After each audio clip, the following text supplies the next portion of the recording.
Darwin. Pour effectuer une mise en forme d'un site, vous allez devoir insérer des règles CSS. Donc à l'aide de Dreamweaver, vous allez pouvoir choisir très simplement quelle mise en forme vous souhaitez adapter à votre site et automatiquement le logiciel va vous créer le code CSS correspondant. Donc vous vous rendez en bas donc dans le volet des propriétés et cliquez ici donc sur la catégorie CSS. Nous allons dans un premier temps créer une nouvelle règle, donc vérifiez bien ici dans ce panneau que nouvelle règle CSS est sélectionnée. Vous cliquez ensuite sur modifier la règle comme ceci. Vous allez choisir dans un premier temps sur quel élément vous souhaitez que cette règle s'applique. Donc vous choisissez l'élément en cliquant ici sur la flèche. Vous pouvez par exemple l'appliquer sur une classe, un ID, une balise ou selon votre sélection. Donc ici je vais l'appliquer par exemple sur tous mes paragraphes, donc je clique sur balise et ici je vérifie bien que la balise P est sélectionnée. Donc vous avez ici une description donc de l'élément sur lequel donc votre règle CSS va s'appliquer. Vous choisissez ensuite à quel endroit vous souhaitez donc que votre règle soit créée. Vous pouvez directement la créer dans votre document HTML, mais si par exemple vous souhaitez pouvoir regrouper toutes vos règles CSS dans une seule feuille pour tout votre site, vous allez cliquer ici sur la flèche et donc créer un nouveau fichier en cliquant sur la ligne correspondante. Vous pouvez maintenant cliquer sur OK comme ceci. Vous allez donc maintenant choisir le nom que vous souhaitez donner à votre fichier. Donc une habitude est d'appeler ce fichier style comme ceci. Donc il y aura donc comme URL style.css car il s'agit bien d'une feuille de style CSS. Vous pouvez donc maintenant cliquer sur enregistrer comme ceci. Une fois donc la feuille de style créée, vous avez donc accès à cette fenêtre et c'est par l'intermédiaire de celle-ci que vous allez pouvoir personnaliser l'aspect, donc ici l'aspect de tous mes paragraphes présents sur mon site internet. Donc pour cela, vous avez accès à différentes catégories, donc suivant ce que vous souhaitez modifier.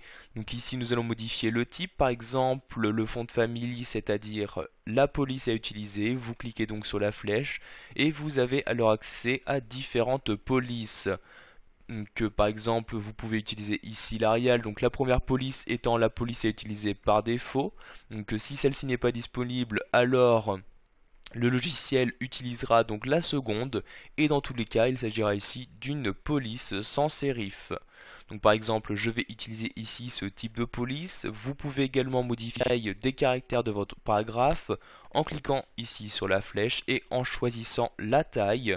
Par exemple ici je vais prendre une taille de 14 pixels. Vous pouvez ici modifier la valeur donc suivant si vous souhaitez utiliser des centimètres, les pourcentages, etc. Donc ici nous allons rester en pixels, je recule bien sur PX comme ceci. Vous pouvez également mettre en gras ou autre en cliquant ici sur la flèche. Donc voyez ici mettre en gras, donc adapter une taille d'accentuation sur vos différents paragraphes. Donc ici je vais laisser la valeur par défaut. Vous pouvez, si vous le souhaitez, donc le souligner, le barrer, etc. Modifier la couleur de vos textes. Vous n'avez qu'à cliquer donc sur les propriétés que vous souhaitez modifier.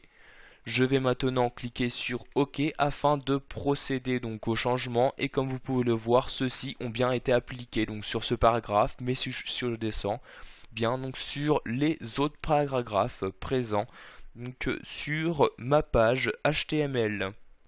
Nous allons maintenant donc créer une nouvelle règle CSS qui cette fois-ci ne s'appliquera que sur le premier paragraphe. Pour cela, comme vous pouvez le voir ici, j'y ai appliqué un ID, l'ID para1.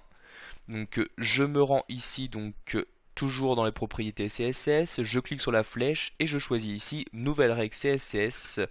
Donc ici je clique bien et je clique sur nouvelle règle CSS, puis je clique sur modifier la règle.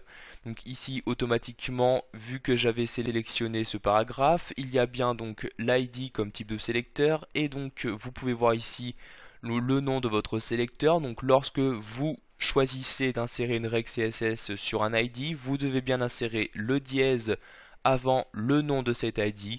S'il s'agit d'une classe, vous ne devrez pas insérer un dièse mais un point. Donc ici, nous allons rechoisir, donc en cliquant sur la flèche, d'insérer cette règle dans la feuille de style style.css. Je clique ensuite sur OK pour ajouter la règle. Vous allez maintenant choisir donc quel type de modification vous souhaitez apporter. Donc par exemple, nous allons ici nous rendre dans la catégorie bloc. Vous allez pouvoir choisir ici par exemple l'alignement de votre texte. Par exemple, je souhaite ici le centrer. Je clique donc dans la catégorie texte align sur la flèche et je choisis centrer comme ceci. Vous pouvez ensuite choisir de ne plus l'afficher en cliquant sur la flèche et en choisissant donc les différents éléments que vous souhaitez. Également gérer l'alignement sur la verticalité, etc. L'espace entre les mots. Il est également possible d'appliquer une bordure donc ici à ce paragraphe. Pour cela, vous vous rendez dans la catégorie correspondante, donc la catégorie bordure.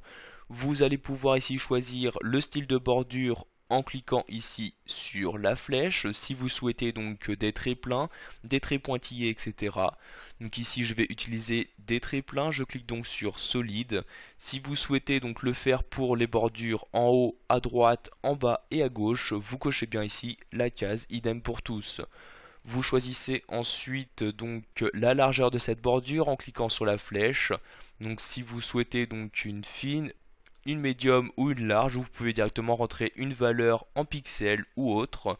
Donc ici par exemple je vais faire une bordure de 2 pixels.